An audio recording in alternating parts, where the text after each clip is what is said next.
Assalamualaikum warahmatullahi wabarakatuh.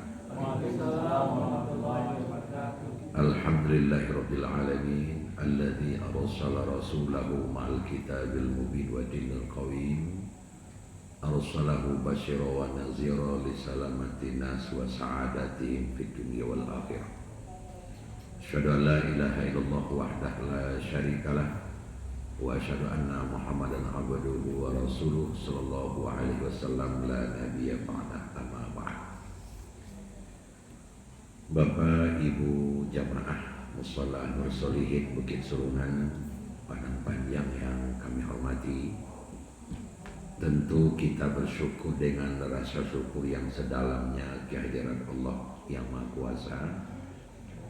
Sampai malam ini kita masih sehat walafiat. Pada bulan Ramadan tahun lalu, pada saat kita bertakbir besoknya mau lebaran, mungkin di antara kita ada yang melayang pikirannya, akankah saya masih ada di bulan Ramadan tahun depan? Karena langkah rezeki pertemuan maut itu berada di tangan Allah. Ternyata Allah masih berkasih sayang. Alhamdulillah kita sudah berada di bulan Ramadan tahun yang kita idam-idamkan itu. Kita pada saat ini sudah masuk kepada 10 terakhir di bulan Ramadan. 1-2 hari Ramadan kita amalkan kemarin. Mungkin ada juga di antara kita yang berkhayal lei kadapenya 10 terakhir. Karena ada teman-teman kita pas 15 hari Ramadan sudah meninggal, 12 hari Ramadan sudah meninggal. Alhamdulillah kita yang berada di dalam musalla ini, Allah berikan rahmat lagi kita masuk ke terakhir Ramadan. Tentu harapan kita adalah benar-benar dapat kita selesaikan sampai titik akhir dan kita tutup pula dengan beraidil fitri nanti. Amin ya rabbal alamin. Tapi sebaliknya pemikiran kita juga melayang bulan Ramadan tahun mukoli kawastu wajah abadian. Tentu berpulang kepada Allah. Makanya Nabi kita memberikan warning, anggaplah Ramadan yang sedang kita lalui Ramadan terakhir dalam kehidupan kita.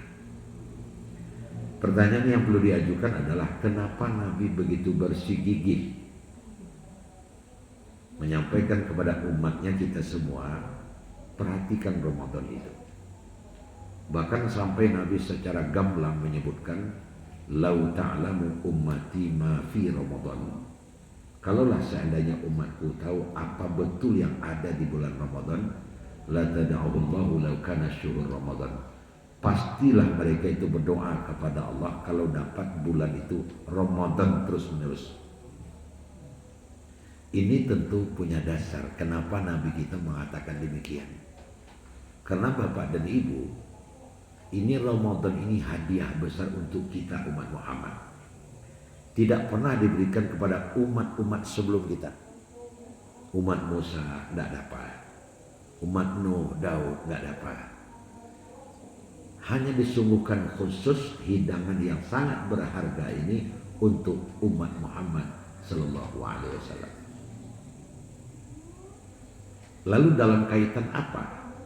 Nah, ini betul-betul terkait dengan hakikat hidup itu yang sesungguhnya. Allah menyebutkan wa ma khalaqatul jinna wal insa illa liya'budun. Manusia dan jin tak dijadikan kecuali beribadah kepadanya. Nah, bulan Ramadan adalah bulan ibadah. Tadi disebutkan 10 pertama, 10 di tengah, 10 terakhir. Ternyata kumpulan utama yang berisi emas, intan, berlian itu adalah di 10 terakhir. Dan alhamdulillah sekali lagi, saat ini kita sudah berada pada 10 terakhir dan kita masih sehat walafiat. Kita bersyukur dapat mengamalkan 10 terakhir ini dengan maksimal.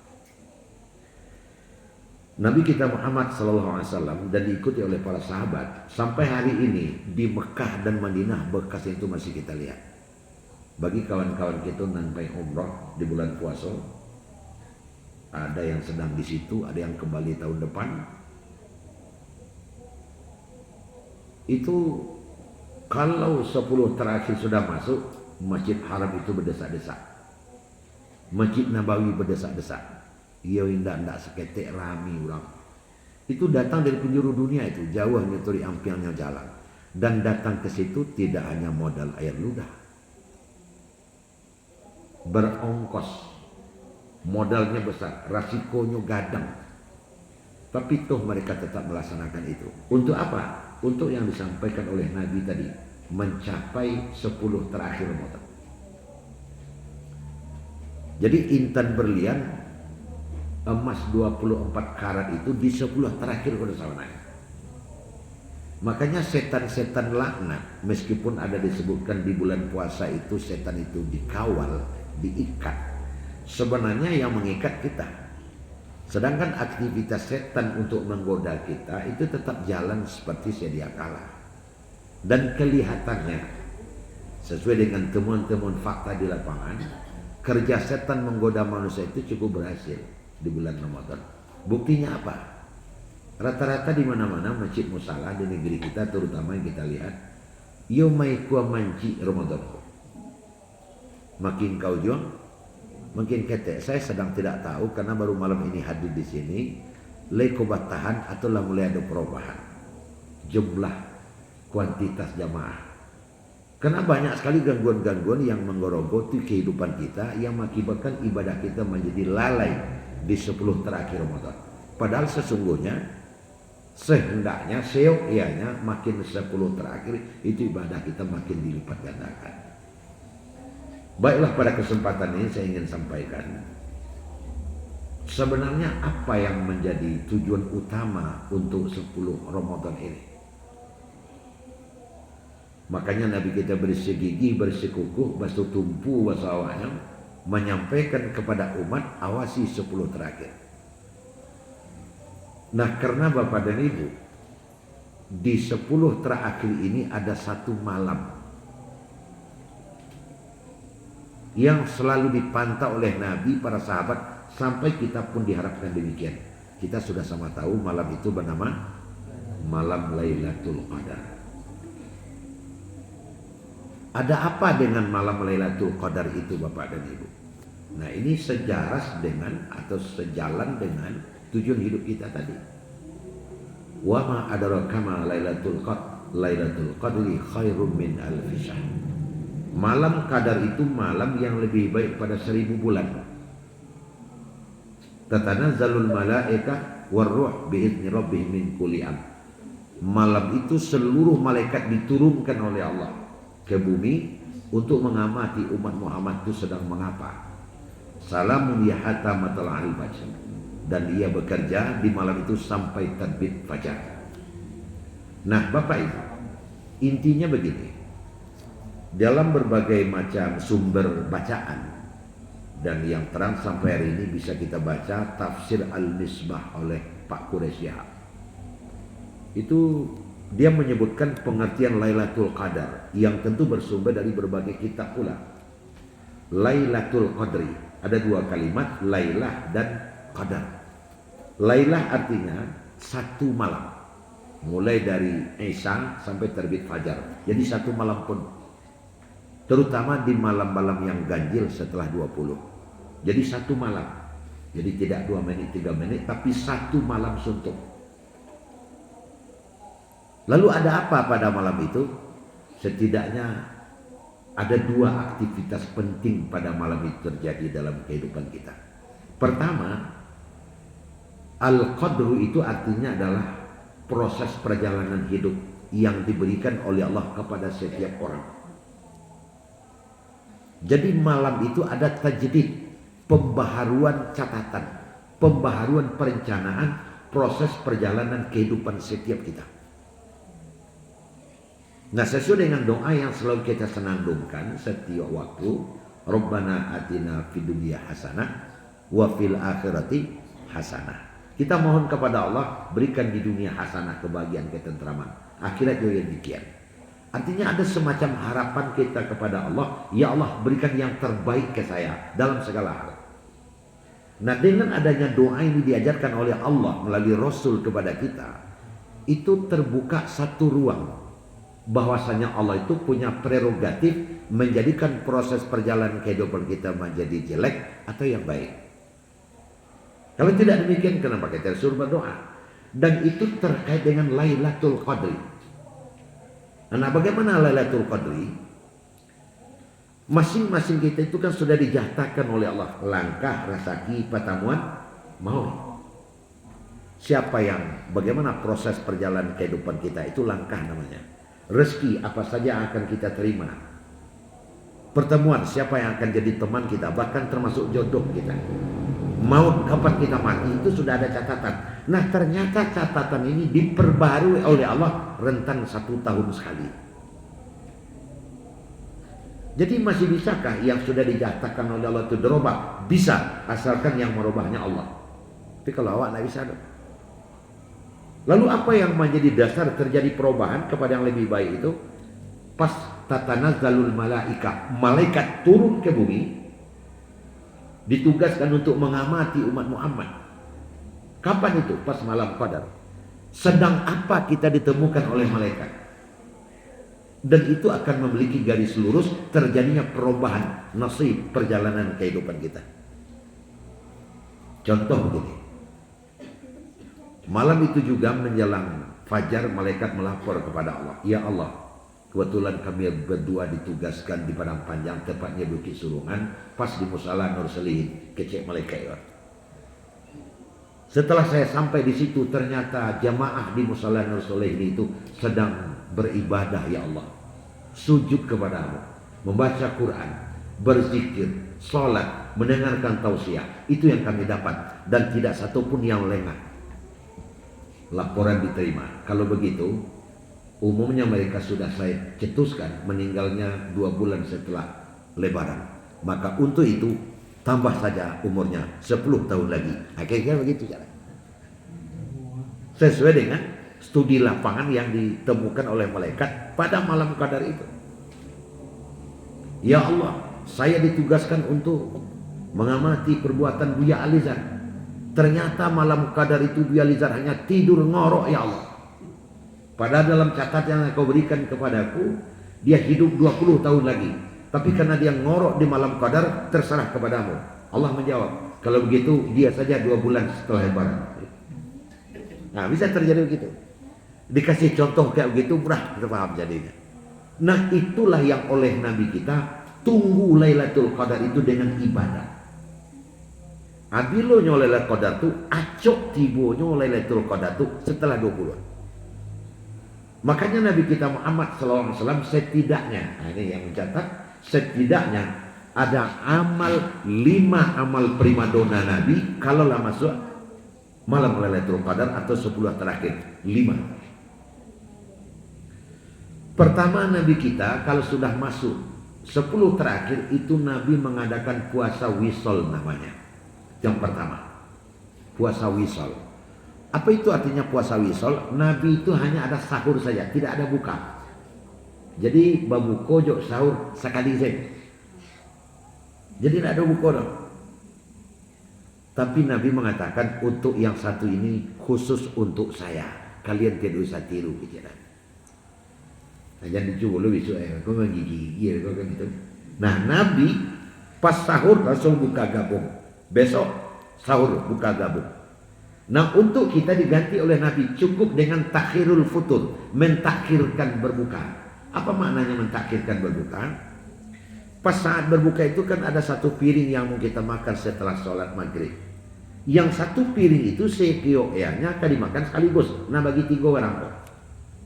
Sepertiga dimakan sebelum kita berangkat kaman saji, kamu salah. Sepertiga dimakan setelah pulang dari tarawih, sepertiga lagi nanti pas waktu sahur. Itu namanya takhirul futur. Mau nyai-nyai babuko sampai sahur. Itu saja cukup kita. Kalau tadi malam sudah dipraktekkan, is okay. Kalau belum, mulai besok. Nah, apa yang ingin diperoleh dari cara yang seperti ini? Kesegaran di dalam beribadah. Karena ibadah kita itu sangat diganggu oleh perut yang penuh. Nah, sudah 20 hari kita berpuasa, badan sudah mulai letih. badan sudah mulai letih dan gerak begitu rupa, banyak pula isinya, itu ngantuknya cepat datang. Maka Nabi mengantisipasi dengan cara seperti ini. Kalau Nabi tidak makan, hanya sahur saja. Awak tidak boleh Nabi arah itu benar. Cukup ditakhirkan futur kita. Nah, itu yang pertama. Kemudian yang kedua, ini Nabi juga melakukan, dan ini kita dianjurkan untuk melakukan pula.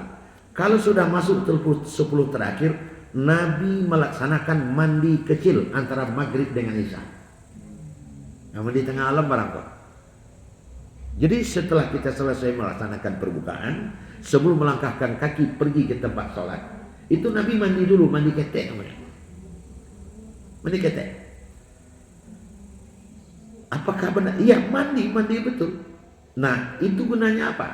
Nah, Bapak, tadi sudah saya bilang, selama 20 hari kita sudah berpuasa, letih sudah mulai dirasakan. Sehingga apabila ada aktivitas sedikit saja, kita mulai berkeringat. Pori-pori yang ada di tubuh kita akan tertutup. Pori-pori kalau tertutup, kita akan kurang semangat. Karena kulit kita itu kan, sianan di medis tahu kok, kulit waktu kan bernafas juga itu. Apabila nafas kulit itu lancar, kita senang. Makanya sudah mandi itu lama badan. Karena kulit kita, pori kita itu terbuka semua. Tapi kalaulah 3 hari tak mandi, kan mengerumui sebentuk awalnya. Kenapa? Karena memang pori kita itu tertutup oleh keringat. Nah, kalau kita laksanakan mandi sebelum berangkat ke masjid, maka pori kita terbuka, ibadah kita bagus. Enak rasanya, tarang letak, lama badan. Cuman begini, kalau di Arab sana kan hangat, panas, jadi mandi malam salah lah. Apa kalau di Padang Panjang, kota hujan, boleh kau biar dicampur juga yang boleh, asalkan air hangatnya tidak mendidih, itu saja. Kalau mendidih, minta maaf hujan di Karajawan, boleh tak apa sedikit. Coba dicobakan. Ini amal Nabi yang kedua. Ujung-ujungnya adalah untuk memunculkan kesegaran agar enak beribadah. Itu yang kedua. Yang ketiga, Nabi kalau sudah masuk 10 terakhir itu, aiqadha ahlahu lis-shalah. Nabi membangunkan keluarganya untuk sholat. Nabi membangunkan keluarganya untuk sholat. Kalau hari-hari sebelum 10 pertama, 10 kedua dibiarkan saja oleh Nabi. Tapi kalau sudah masuk 10 terakhir, ayo bangun. Untuk apa? Untuk sholat. Artinya apa? Taksirus sholat. Nabi membanyakkan sholat. Tidak sebanyak antara saja. Nah, fakta dan kenyataan di lapangan justru 10 terakhir kurang sholat. Itu keberhasilan program setan tadi itu.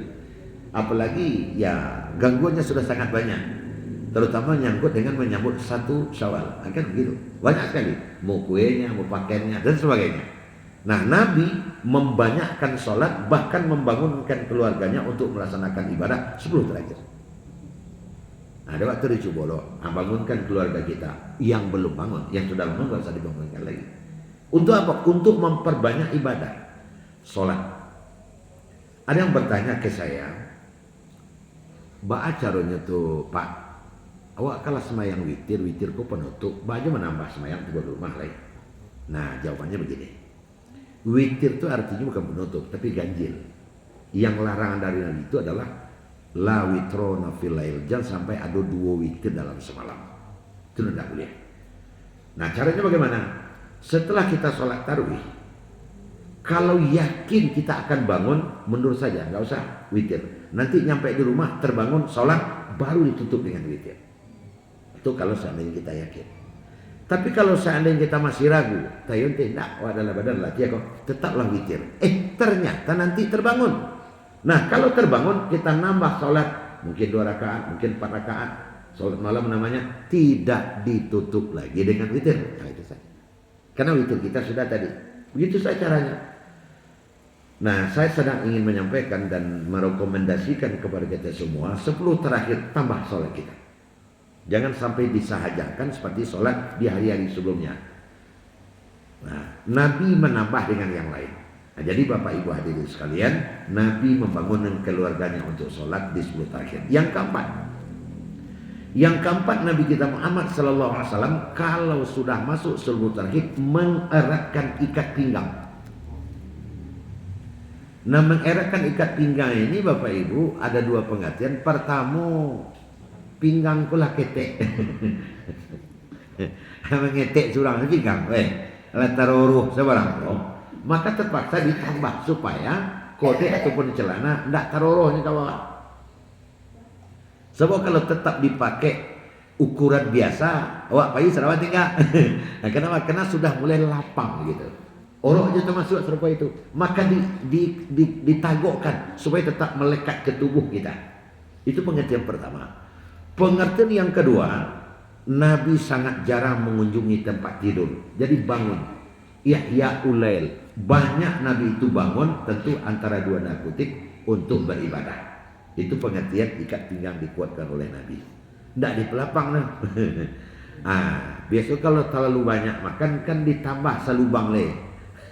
Baru lama duduk aja. Ditambah salubang le. Atau tunggu sudah tu kata kira menambah lubang ikat pinggang supaya jangan tersasak parit dek banyak isi. Nabi 10 terakhir dikecilkan satu lubang. Kenapa? Supaya tetap melekat melakuk serawat ataupun pakaian sebelah bawah ke badan. Dan itu pengertian yang kedua, Nabi sudah jarang sekali tidur. Itu 4. Nah yang kelima, Nabi menambah dengan baca Quran, berzikir dan berdoa. Kalau sudah masuk 10 terakhir, baca Quran, berzikir dan berdoa kepada Allah Subhanahu wa taala di 10 yang terakhir. Itu 5 primadona amal Nabi kalau sudah masuk 10 terakhir. Gunanya apa? Gunanya untuk mengisi yang awal tadi itu. Dalam rangka menunggu intizarul Lailatul Qadri, dalam rangka menunggu kedatangan malam Lailatul Qadar. Itu. Jadi daripada waktu menunggu menganggur saja, ada ibadah-ibadah ritual yang oleh Nabi disunnahkan kepada kita bila kita sudah masuk ke 10 terakhir bulan Ramadan.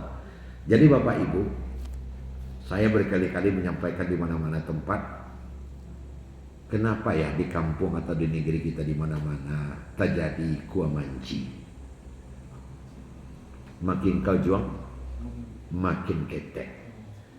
Sehingga seolah Ramadan itu terbagi 3, 10 pertama babak penyisihan, banyak pesertanya. 10 kedua semifinal, itu 8 besar lagi. 10 ketiga finalis saja oleh. Biasanya seperti itu. Padahal sesungguhnya jika kita telusuri, bulan Ramadan bukan bulan tabu, tapi bulan pepaya. Kalau tabu makin kau jual, makin nambah. Kalau pepaya makin ke ujung itu, makin manis. Sebenarnya pepaya makin berguguran, makin bertabur intan berlian, pahala yang sangat besar sekali. Nah, makanya alhamdulillah kepada kita semua yang hadir pada malam ini, kita sudah termasuk umat Muhammad yang mengamalkan 10 Ramadan dengan harapan dapat kita pertahankan. Bapak Ibu, kapasisi mencari salai tiba di situ pagi-pagi, kajiwa malam kini samanya selesai, insyaallah wasambung besok pagi. Banyak maaf. Assalamualaikum warahmatullahi wabarakatuh.